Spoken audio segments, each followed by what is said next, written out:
Todos aqui que são membros da nossa igreja e frequentam a nossa escola bíblica dominical frequentemente, sabem muito bem que Deus, quando cria, Ele dá mandatos, ordens na criação.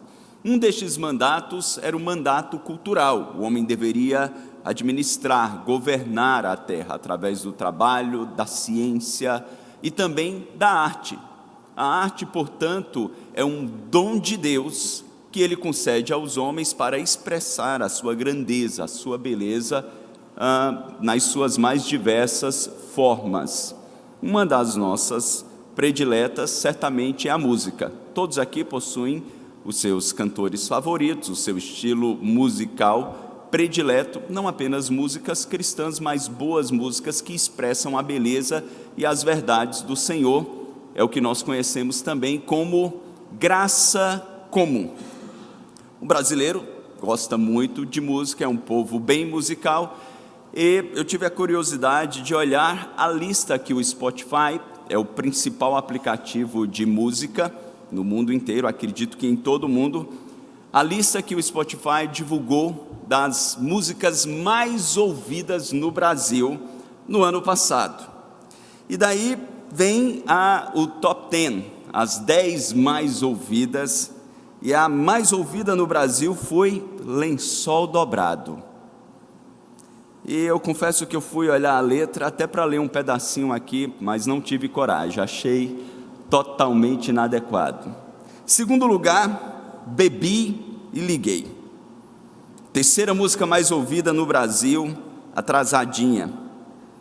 Quarta, Cobaia. Quinta, Notificação Perfeita. Notificação Preferida, não faço ideia. Sexta, Vou Ter Que Superar, acho que fala de traição, o abandono. Sétima, Todo Mundo Vai Sofrer, também acho que fala de abandono ou traição.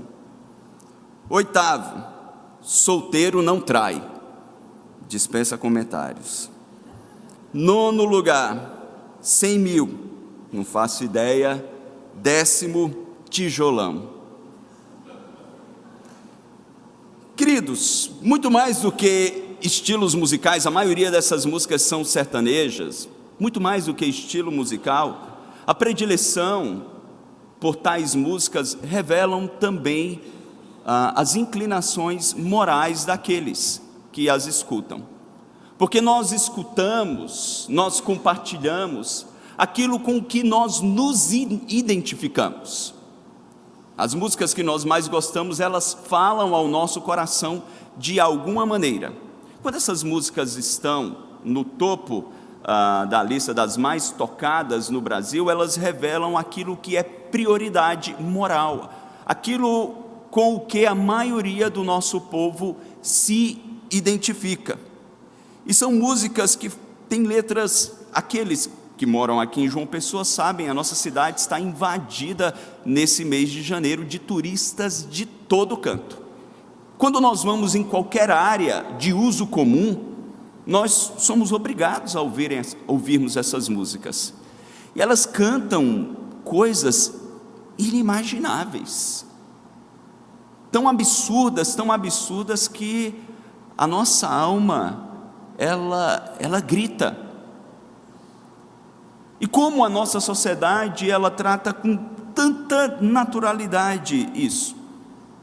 Isso são frutos daquilo que nós chamamos, e exaustivamente falamos aqui, de pós-modernidade.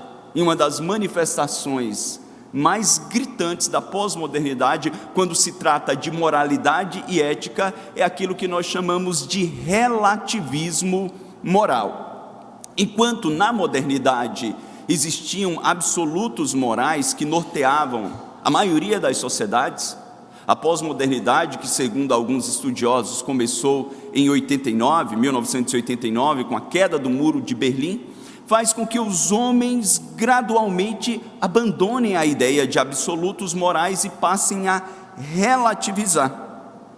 Carl Henry, ele define o relativismo como a teoria de que a base para os julgamentos sobre o conhecimento, cultura ou ética difere de acordo com as pessoas. com os eventos e com as situações. Então, para eles, aquilo que é correto e belo para mim pode ser horrível e errado para você, ou vice-versa, mas nós não temos o direito de questionar. O relativismo moral, ele ainda afirma que não existe uma história comum que possa ser contada numa única perspectiva, cada um constrói a sua própria história. No âmbito do conhecimento, eles questionam, consequentemente, uma verdade que possa ser universal e, consequentemente, eles questionam, por fim, a possibilidade de se estabelecer princípios morais. Não há como estabelecer princípios que venham nortear.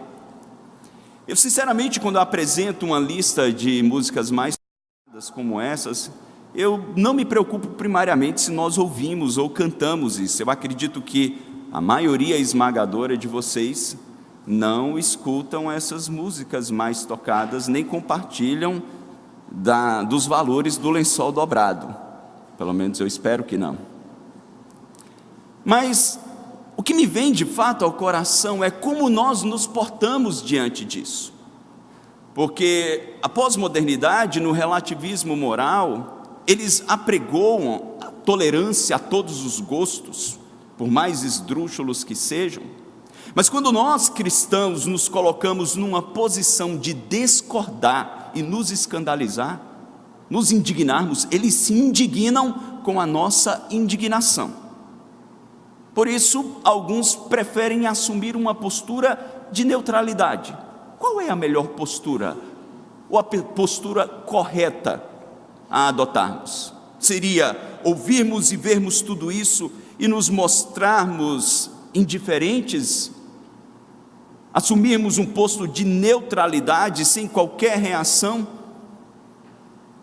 Ou devemos fazer algo como cristãos? Afinal de contas, nós criamos os nossos filhos e netos nessa sociedade, nesta geração, e eles vivem neste mundo. Um grande teólogo e apologeta chamado Greg Bunsen, ele, criticando o relativismo moral, ele diz que, na verdade, ele traz em uma das suas manifestações o desconstrucionismo, que ele define como um princípio da análise moderna da linguagem, que afirma que a linguagem se refere apenas a si mesma, e não a uma realidade externa. Ele desafia todas as reivindicações à verdade e obrigação supremas, atacando as teorias do conhecimento e os valores últimos. Essa filosofia tenta desconstruir textos para remover todos os viés e suposições tradicionais. Ou seja, claramente os nossos dias tentam desconstruir valores que são valores eternos. Qual postura devemos adotar? De neutralidade ou de ação? Para refletirmos sobre isso, eu quero convidá-los a abrirem as vossas Bíblias em Apocalipse, capítulo de número 3. A partir do versículo de número 14, nós veremos uma igreja que, diante de uma sociedade promíscua, diante de uma sociedade relativizada, abraçou uma postura de neutralidade, e as consequências foram terríveis, devastadoras. Nós vamos refletir sobre o perigo da neutralidade. Apocalipse, capítulo de número 3, a partir do versículo 14. Diz a palavra de Deus: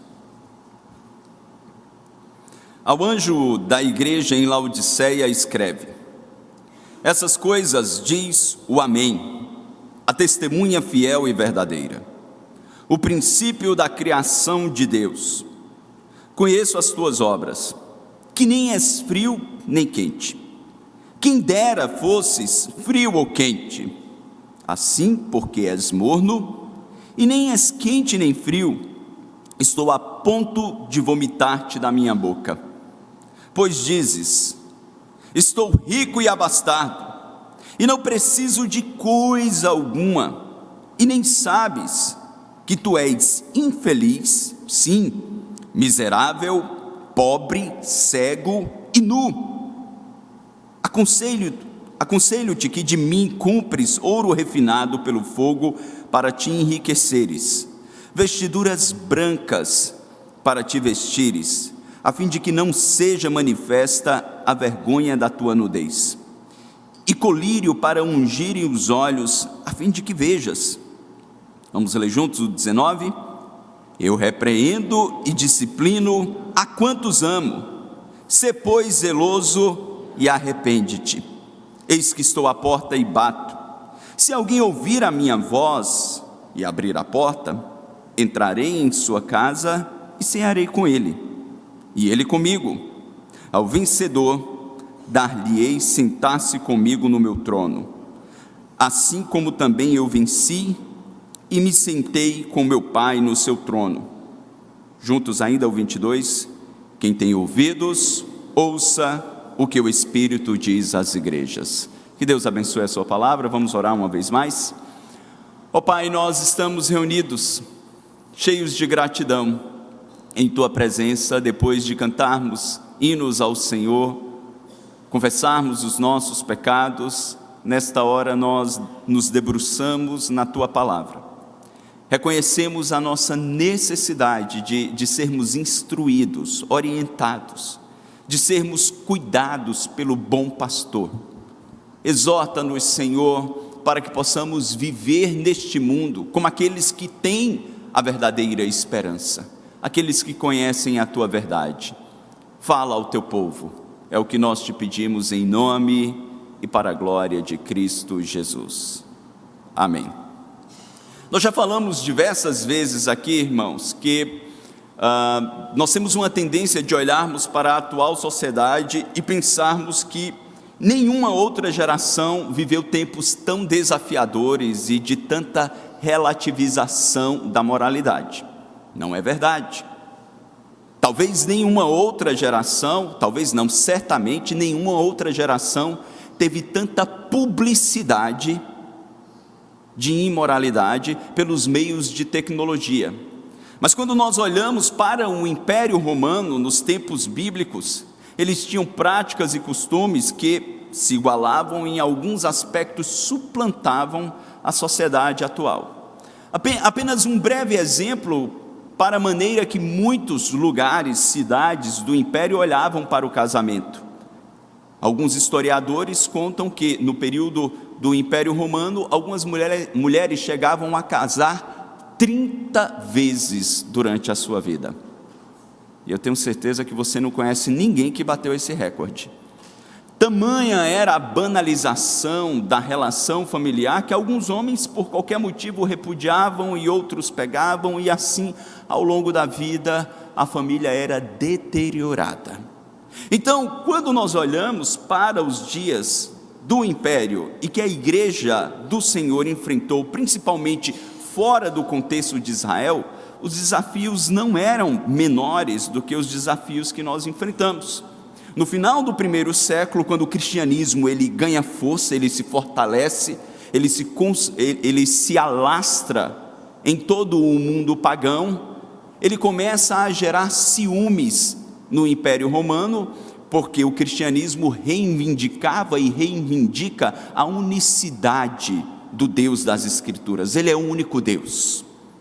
A unicidade do caminho da salvação, ela vem tão somente por meio de Cristo.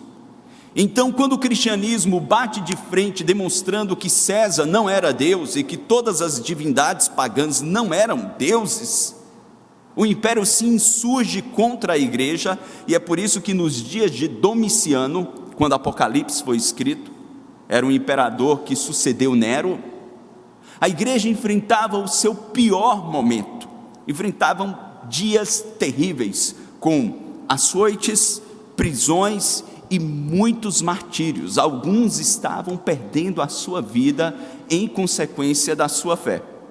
Deus então soberanamente inspira João, que estava numa prisão por causa da palavra de Deus em Patmos, a escrever aquilo que aconteceria nos últimos dias, em relação a toda a igreja, naquilo que nós enfrentaremos, mas também a escrever sobre aquilo que a igreja passava naquele momento.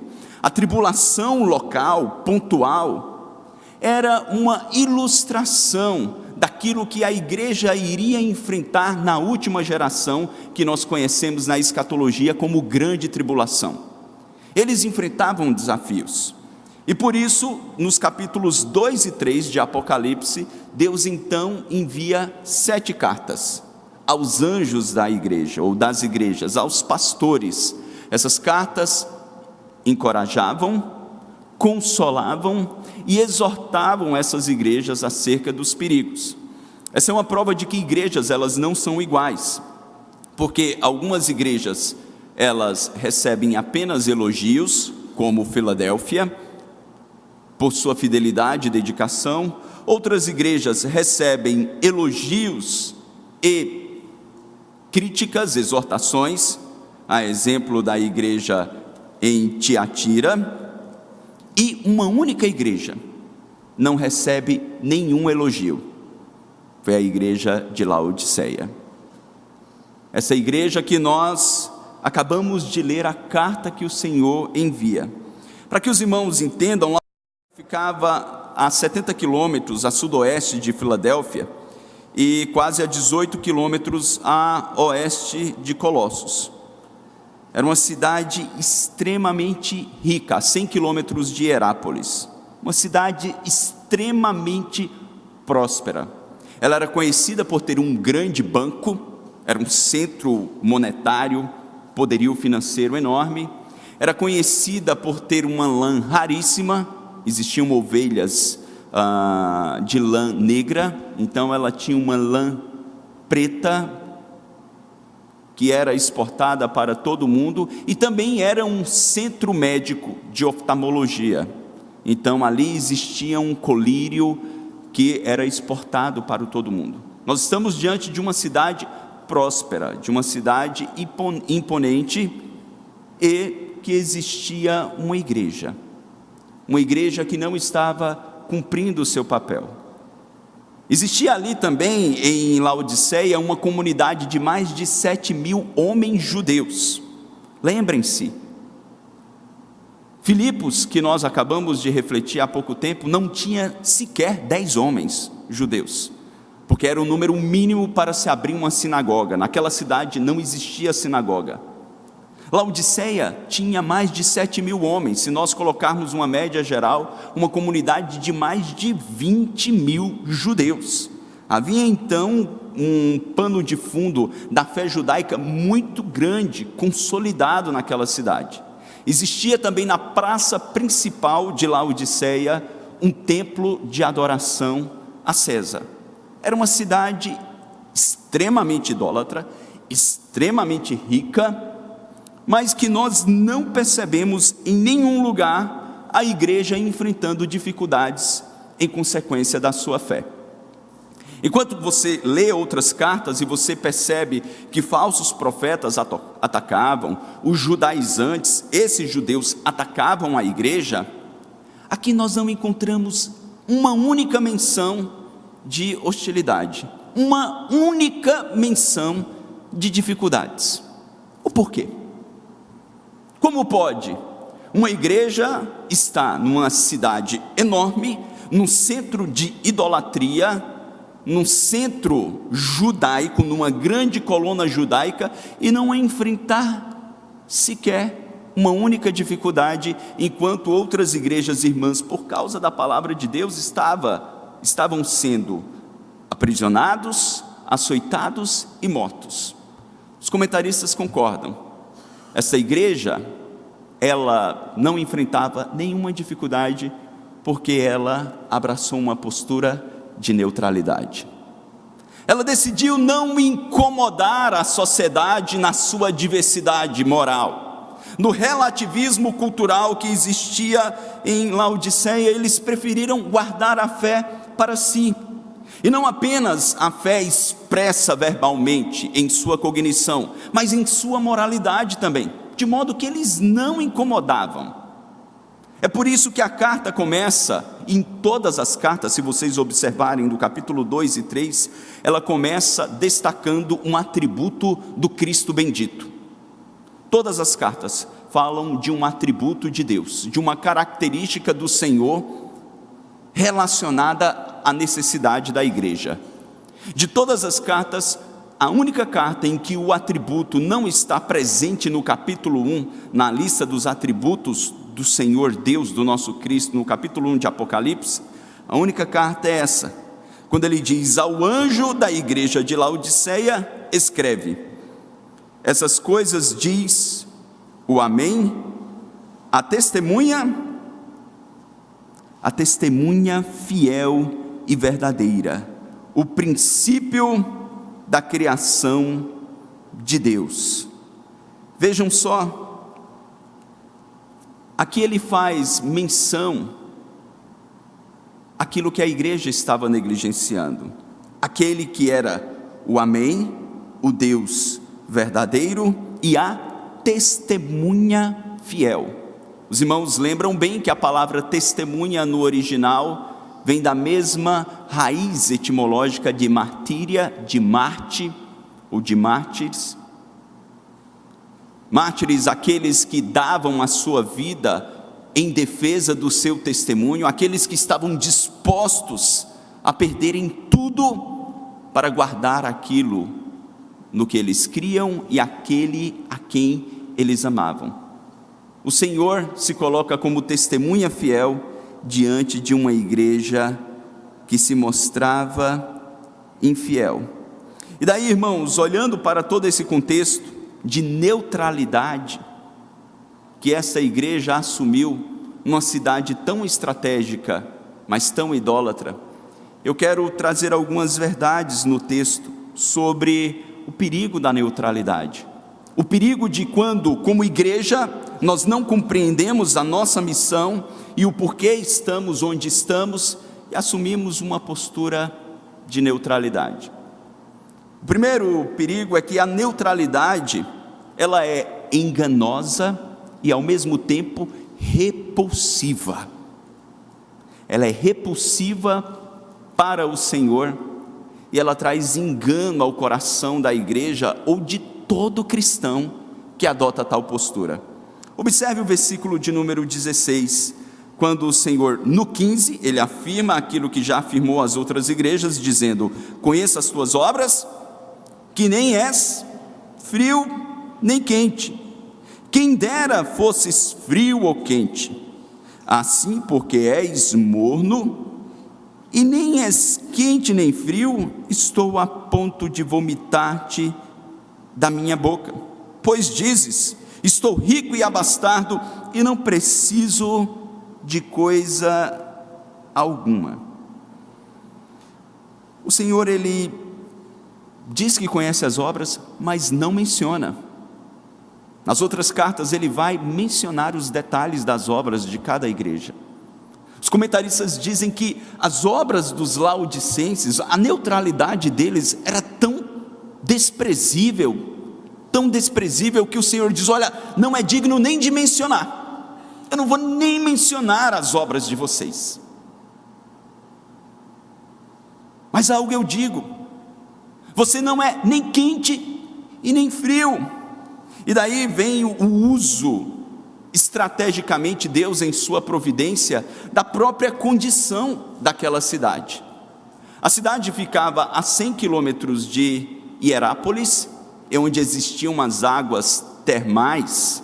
Quem já foi na Turquia, é onde está hoje Pamukkale, aquelas águas térmicas lindas, não é? Com montanhas de calcário, um lugar belíssimo para se visitar.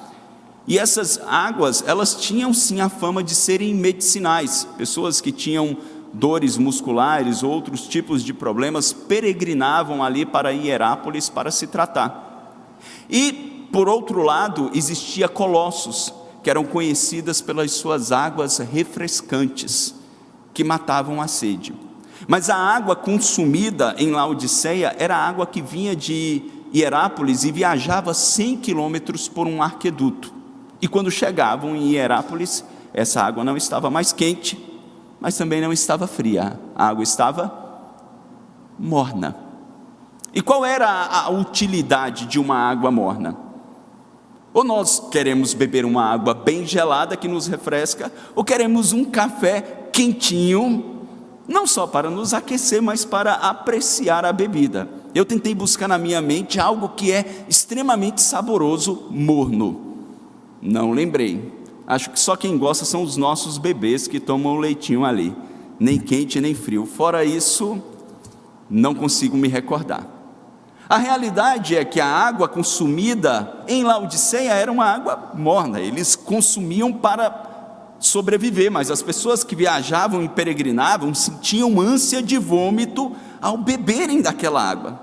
Deus estrategicamente pega esta condição estrutural da cidade para revelar o estado espiritual daquela igreja.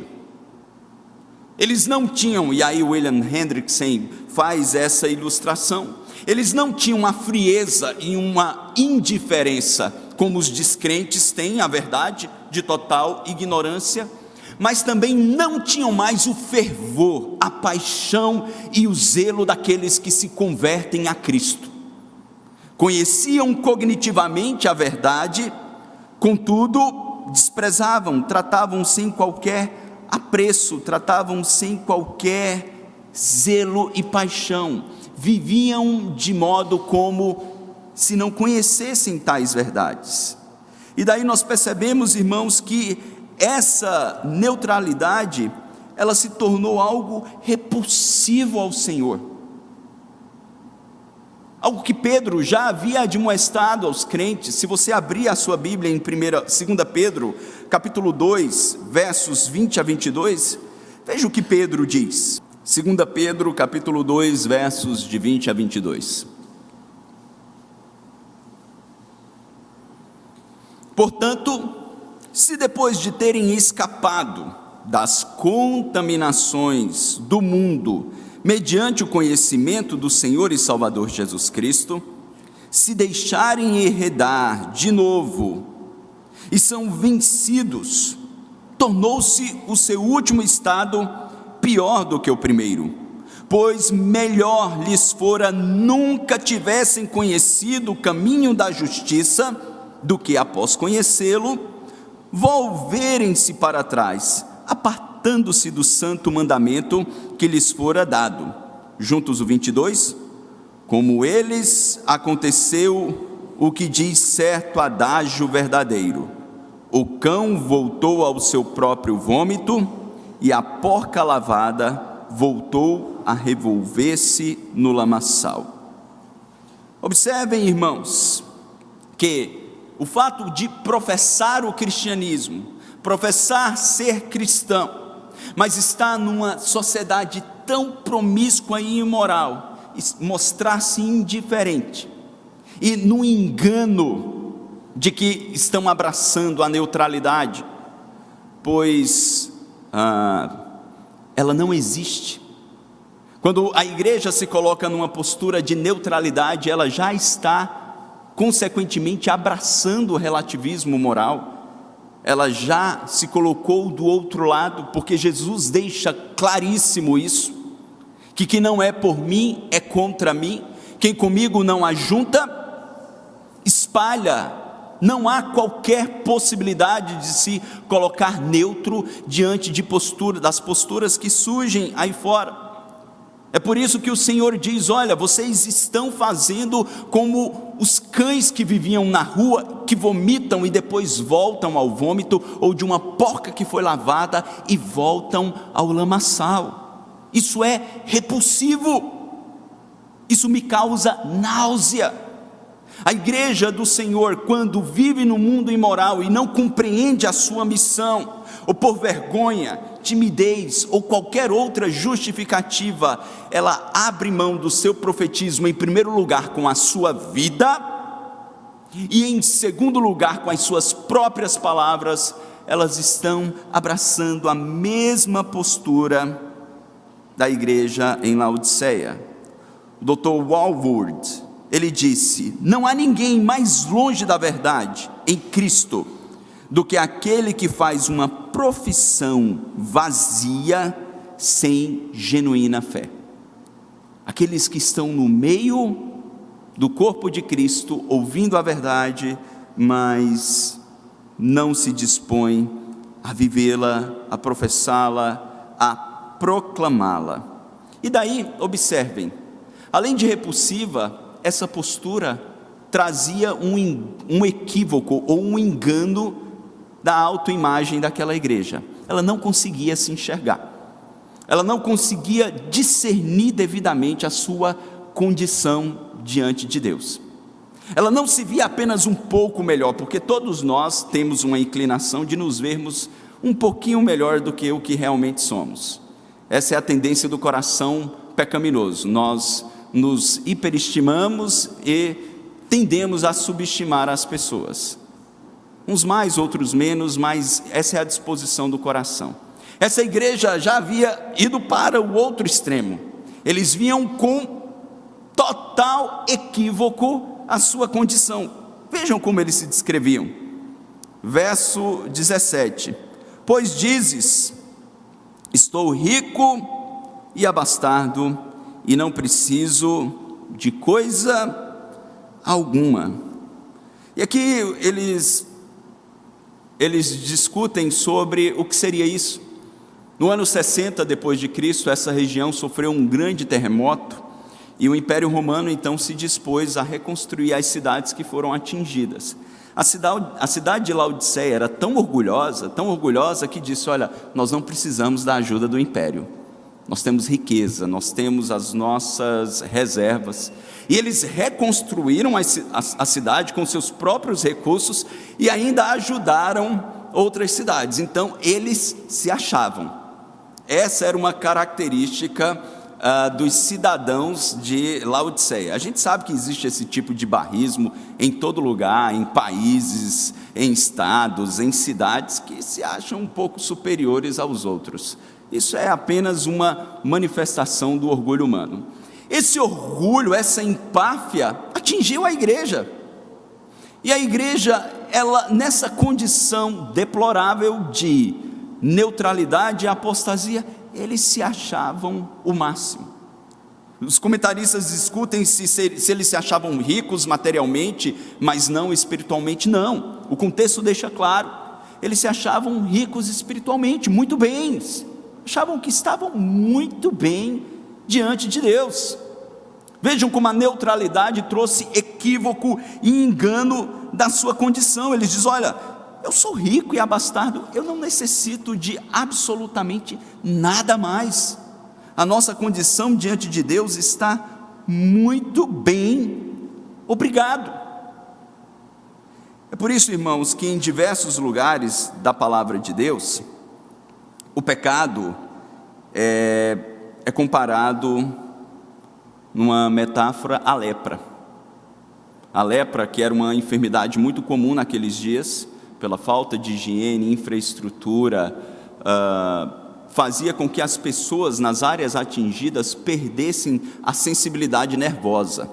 Assim, quando alguém esbarrasse em algum lugar e ferisse um membro, eles não sentiam.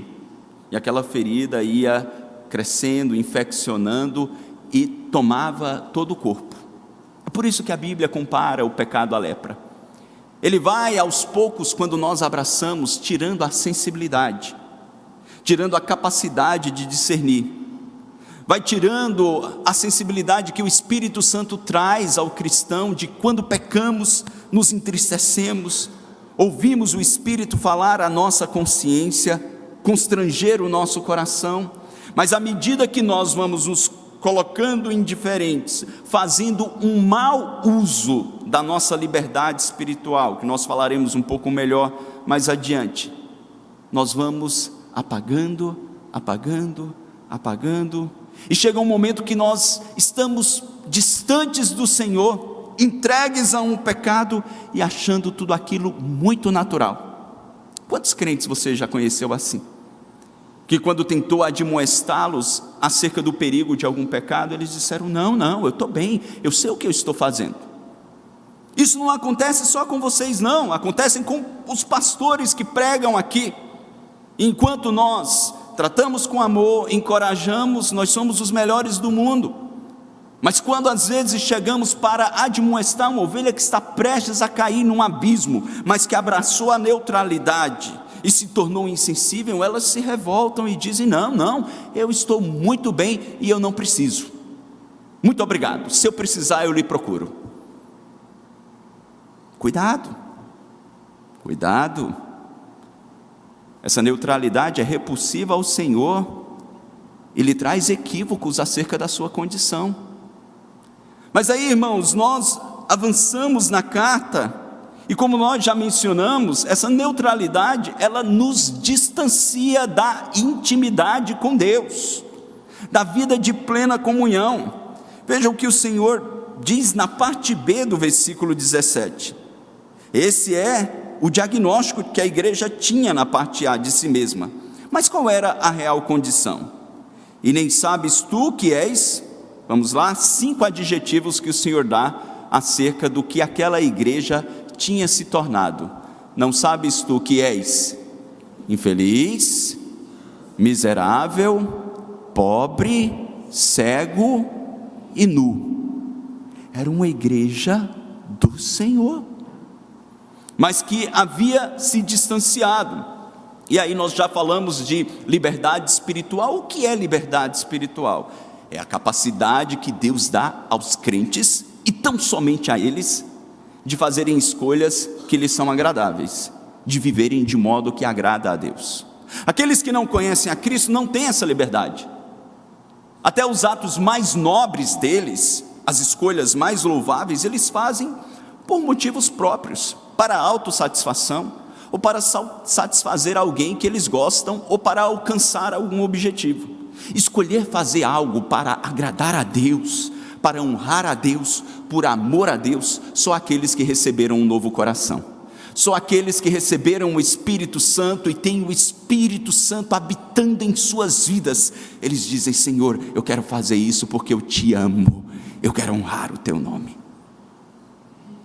Nós temos a capacidade de escolher ou não. Essa igreja fez um mau uso da sua liberdade espiritual e foi escolhendo gradualmente fazer aquilo que a sua inclinação pecaminosa fazia. E o primeiro adjetivo, infeliz, é a mesma palavra que Paulo usa lá em Romanos, no capítulo 7, para descrever a sua condição diante de Deus enquanto homem, na sua natureza humana, quando ele diz no capítulo 7, verso 24: desventurado homem que sou, infeliz, quem me livrará do corpo dessa morte? Paulo usa a palavra infeliz no superlativo, quando ele descreve as pessoas que duvidam da ressurreição, aquelas que vivem sem esperança neste mundo, lá em 1 Coríntios 15, 19, quando ele diz: se a nossa esperança em Cristo se limita apenas a esta vida, somos os mais infelizes de todos os homens. Paulo está dizendo: olha, vocês são infelizes, sabe por quê? Vocês estão vivendo como se a vida se resumisse a isso aqui. Vocês estão vivendo uma vida baseada num materialismo. Vocês são infelizes, mas não apenas isso. Além de felizes, vocês são o quê? Miseráveis. Laodiceia era uma cidade rica. Muitos dos membros da igreja eram ricos financeiramente. Mas o termo aqui é para mendigos. Vocês estão como mendigos espirituais, porque conheceram a verdade, abandonaram a verdade, a esperança da verdade, e agora estão neutros, imergidos nessa sociedade, como aqueles que não têm esperança para o futuro. E daí ele faz novamente uma correlação àquilo que a cidade tinha de melhor, nos últimos 3 adjetivos: pobre, ali estava o maior banco da região. Vocês são cegos, era conhecida como o maior centro de tratamento para olhos e ouvidos da cidade, com colírio famoso. E nu, ali estavam as lãs mais refinadas. O Senhor disse: olha, vocês têm tudo estruturalmente, mas a postura que vocês adotaram trouxe pobreza espiritual, os levou para distantes de mim.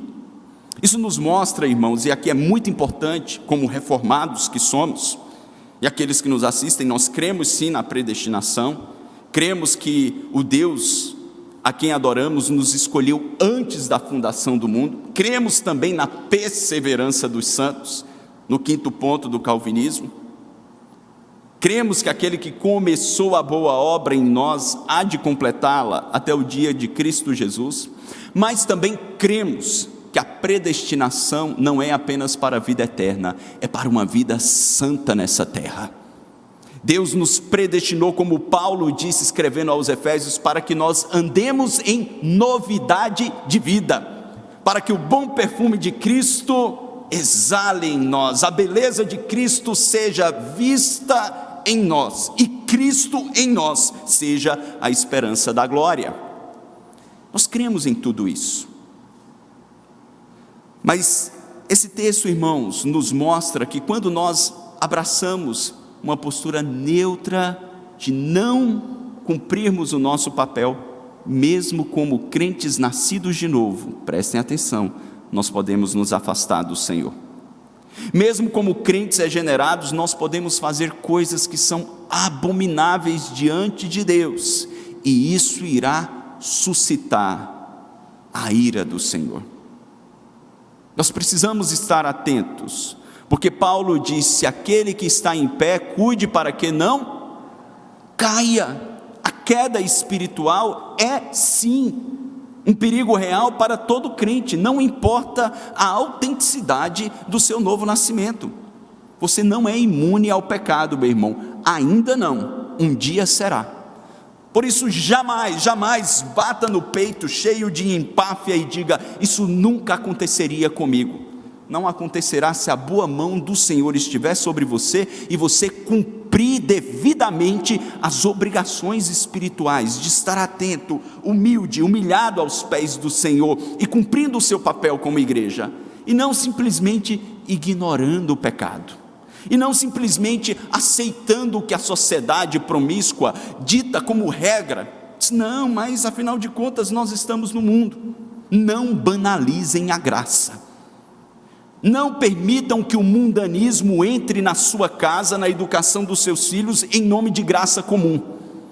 Graça comum é o uso da boa arte, da boa tecnologia, dos bons valores do Senhor, e não a podridão moral que este mundo nos enfia a garganta abaixo, e nós às vezes sorrimos como se fosse algo natural. Não é, isso é abominação ao Senhor, e isso nos distancia de Deus. E às vezes alguns irmãos chegam e dizem: pastor, eu estou tão triste, tão distante de Deus, não sei o que está acontecendo.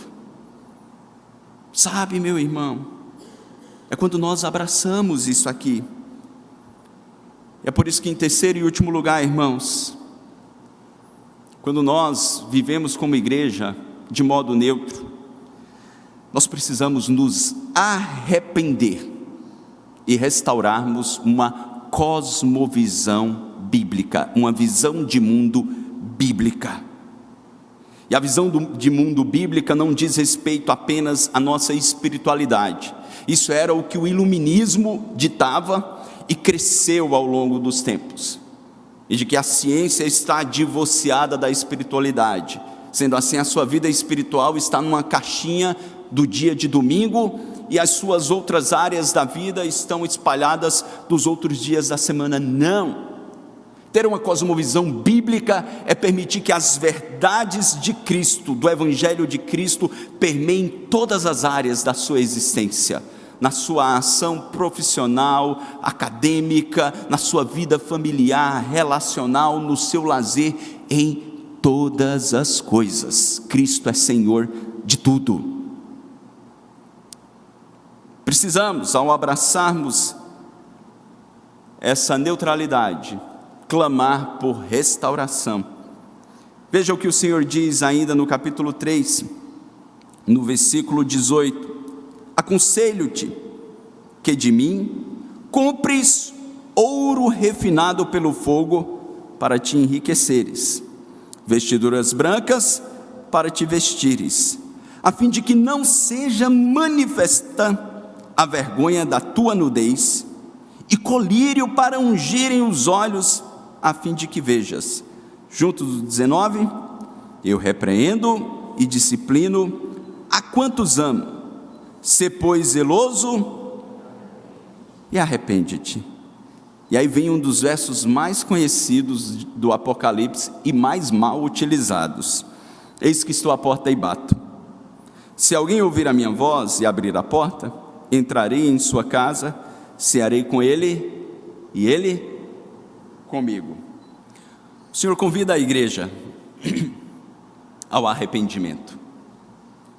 Ele não apenas denuncia para expor a vergonha, como algumas pessoas, quando veem que outras caíram, com todo prazer e sarcasmo, apontam a queda, apontam a vergonha, como uma forma de exposição. Não é assim que Deus faz.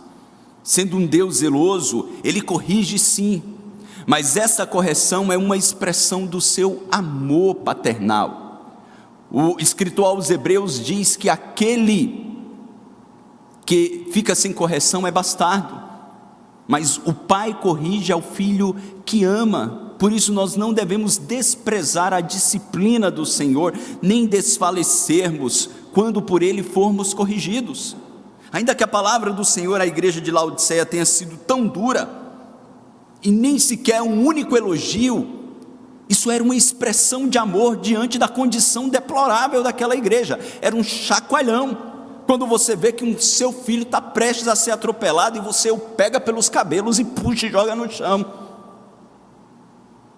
e ele cai, arranha o braço, pode até quebrar, mas você salvou o seu filho da morte.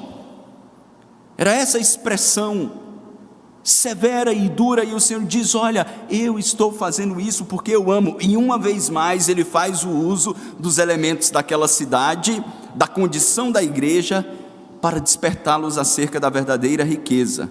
Ele diz: olha, aconselho-te. E aí é um convite. E uma vez mais nós falamos da liberdade espiritual. Nós cremos que a graça é irresistível. Deus dá um novo coração ao pecador que não o conhece. Caso contrário, ele jamais escolheria a Cristo. Por isso que nós estamos aqui, porque fomos escolhidos por Ele. Mas a partir do momento que fomos escolhidos por Ele e recebemos um novo coração, agora sim, eu tenho uma condição de escolher e eu tenho uma condição de rejeitar. Mesmo como nova criatura. Só que as consequências são piores, e vocês sabem a história de Jonas. Quando alguém resiste à vontade de Deus por muito tempo, por algum motivo, Deus faz o camarada parar dentro do ventre de uma baleia. Eu não sei onde Deus vai lhe fazer chegar se você resistir à vontade dele por muito tempo. Isso não é uma ameaça, irmãos, isso é um fato bíblico. Amém? Observem então, o Senhor diz: olha, eu o aconselho. Quanta gentileza daquele que é Senhor de toda glória, quanto amor e paciência, irmãos. Eu aconselho a comprar de mim. Como assim comprar? Eu aconselho a comprar de mim.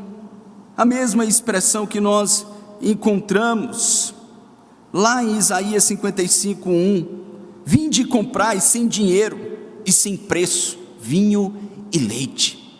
Era um convite a provar da graça, a receber gratuitamente do Senhor aquilo que tem de fato valor. O que? Comprar ouro refinado. Era quando o ouro passava por um processo de refinamento e atingia a pureza máxima. O Senhor diz: olha, eu os aconselho a serem purificados. E para a vida dos cristãos, o fogo na Bíblia tem essa metáfora tantas vezes de purificação, de santificação. Eu aconselho a vocês serem santificados.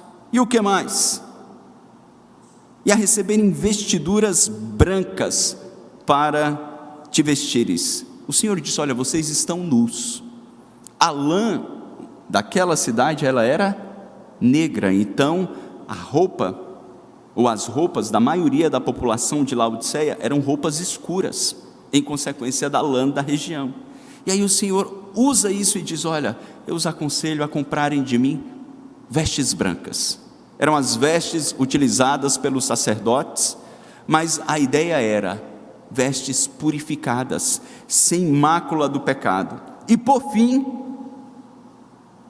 além de vestes brancas, para que a vergonha não fosse exposta, e colírio para ungirem os olhos. O Senhor diz: olha, vocês têm os melhores colírios, sim, mas eu os ofereço um colírio espiritual para que vocês enxerguem a vida devidamente, para que vocês enxerguem os perigos devidamente, para que vocês abandonem a neutralidade e percebam os perigos e oportunidades de viverem em Laodiceia e cumpram o vosso papel, cumpram a vossa missão de serem testemunhas fiéis, assim como eu fui a testemunha fiel. E daí o Senhor diz: eis que estou à porta e bato. Muitos crentes utilizam esse versículo para evangelização. Quem sabe você, já tentando pregar para alguém, já usou esse versículo. Eu quero dizer, meu irmão, está errado. Não é para descrentes. Se você já usou, foi na ignorância, a intenção foi boa, mas a próxima vez não faça. Não é um verso para evangelizar descrentes. Isso é um convite para crentes. Um descrente nunca vai abrir a porta do coração dele por iniciativa própria, se o Espírito Santo não soprar, ele abrir o entendimento, como abriu o entendimento de Lídia lá em Filipos. Esse é um convite para você, esse é um convite para mim, para nós, igreja do Senhor hoje, como foi para Laodiceia. O Senhor diz: olha, gentilmente eu bato, se você abrir, eu entrarei, cearei com ele e ele comigo. A palavra, irmãos, no original, para comer ou para cear, é a palavra deipnesso, que era a principal refeição da época. Não era aquele lanche corrido, onde eles comiam simplesmente para se alimentar, mas era aquela refeição onde eles se sentavam à mesa, comungavam um com o outro. Era a refeição onde os discípulos puderam reclinar-se sobre o Senhor. Era a refeição da intimidade. O Senhor está dizendo: olha, Laodicenses, eu estou batendo na porta do vosso coração, o chamando para uma vida de intimidade, para a restauração da comunhão. E tendo essa comunhão restaurada, vocês possam assumir o vosso papel e serem ricos, verdadeiramente ricos, verdadeiramente abastados, a exemplo do próprio Cristo, que sendo rico e Senhor da glória, ele abriu mão de todo o esplendor dos céus e se fez carne, se fez pobre por amor a nós, não tendo onde reclinar a cabeça, a ponto de dizer: as aves do céu têm os seus ninhos, as raposas têm os seus covis, mas o Filho do homem não tem onde reclinar a sua cabeça. Mas esse que se fez pobre, ele pôde desfrutar da plenitude da comunhão, a ponto de dizer ao Pai: Pai, glorifica-me com a glória que eu tinha junto de Ti antes da fundação do mundo. Ele pôde dizer: a minha comida e a minha bebida é fazer a vontade do meu Pai. Eu sou consumido por isso. Comunhão ativa, irmãos. Talvez você possa dizer: não, pastor, eu estou em comunhão com Deus. Será que estamos, irmãos? O quanto de prazer nós temos em meditar e orar todos os dias. Quanta alegria nós sentimos com as coisas que alegram a Deus, como a salvação dos perdidos, a evangelização dos povos, a assistência aos pobres. Quanta indignação nós temos com aquilo que indigna o Senhor, com o pecado crescente, a promiscuidade, o quanto nós nos identificamos. Tudo isso são indicadores da nossa proximidade ou não do Senhor. Finalmente, Greg Bunsen, ele ainda declara: como cristãos, devemos entender a importância fundamental das implicações abrangentes e destrutivas de se comportar de modo neutro. Se formos abraçar uma genuína defesa da nossa fé, necessitamos nos agarrar às verdades de Deus reveladas nas Escrituras Sagradas. Nós podemos viver e devemos viver neste mundo, mas fazê-lo de modo sábio, para que a nossa neutralidade não se manifeste como infidelidade e nos leve para mais distantes do Senhor. É verdade, você vai ser ridicularizado em alguns momentos, você vai ser motivo de chacota, você vai ser motivo de desprezo, mas lembrem-se que o próprio Cristo disse no início do Sermão do Monte: bem-aventurados, macários, uma felicidade para além das circunstâncias.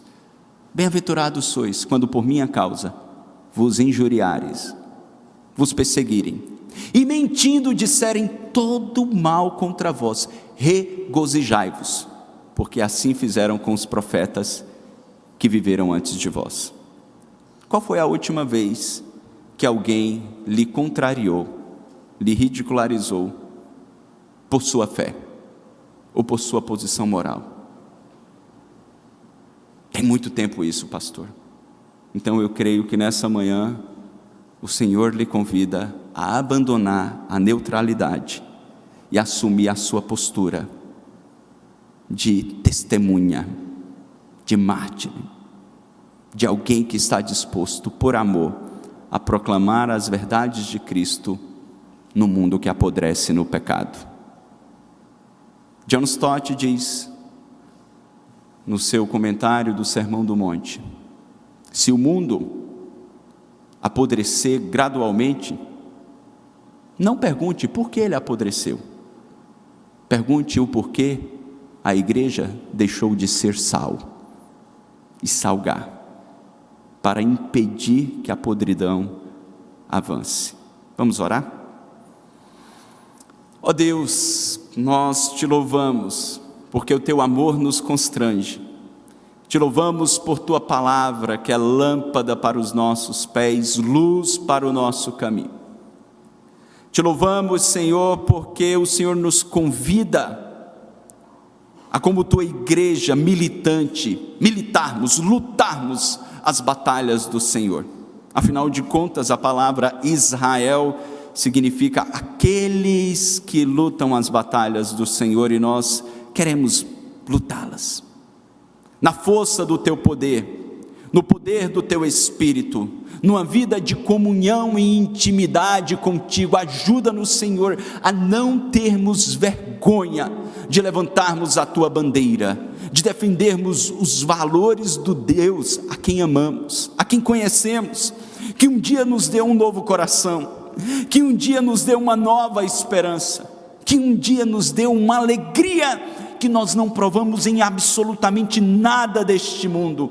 Por isso, Senhor, renova a fé e o profetismo de cada um dos teus filhos que aqui estão, ou daqueles que nos assistem. Ajuda-nos, Senhor, a abandonarmos esta posição de politicamente corretos e não querermos contrariar aqueles que abandonam a tua verdade. Ajuda-nos, Senhor, a amar esta verdade mais do que as nossas próprias vidas. Ajuda-nos, Senhor, a termos o zelo devido e dizermos, como o teu servo Paulo disse: eu não me envergonho do Evangelho, porque ele é poder de Deus para a salvação de todo aquele que nele crê. Levanta a tua igreja, Senhor, levanta a tua igreja como homens e mulheres maduros, jovens, cristãos, adolescentes, que lutam por esta verdade, cumprindo o seu propósito na terra. Ó Deus, nós cremos na tua graça, sabemos que não temos a capacidade de fazer nada disso pelo nosso próprio braço, mas cremos na tua graça. Nós oramos, com esperança e fé, em nome e para a glória de Jesus. Amém. Que Deus nos abençoe, irmãos.